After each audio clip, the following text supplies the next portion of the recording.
Istanbul, Turki melakukan berbagai persiapan menjelang salat Jumat pertama di Hagia Sophia tanggal 24 Juli tahun 2020. Beberapa hari terakhir ini tampak para pekerja memasang tirai untuk menutup mosaik dan lukisan di bagian dalam gedung selama salat.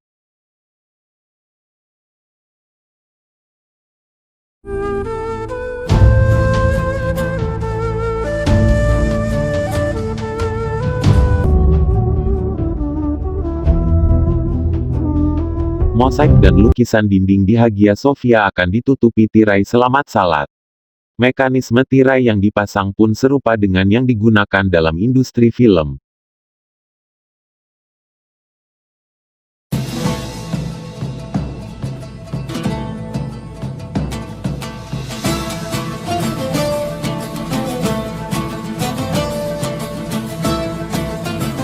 Tak ada satupun paku yang digunakan saat memasang sistem itu, papar pihak pengelola gedung.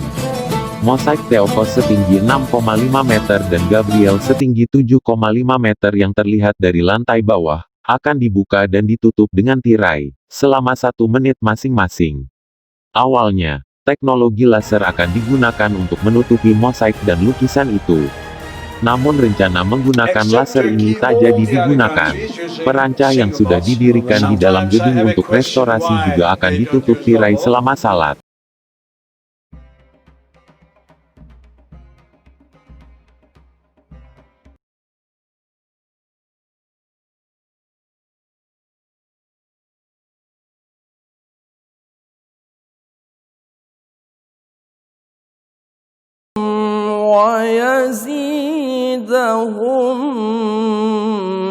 Adapun panel Ompalion akan tetap dibiarkan di bawah karpet, yang akan menjadi tempat untuk salat.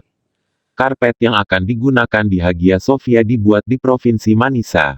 Pabrik pembuat karpet itu merupakan salah satu pabrik pertama di Turki yang membuat karpet dengan mesin. Karpet itu sangat istimewa karena dibuat 100% dari wul asli Turki. Karpet warna kepala bebek hijau itu memiliki motif era Ottoman abad 17.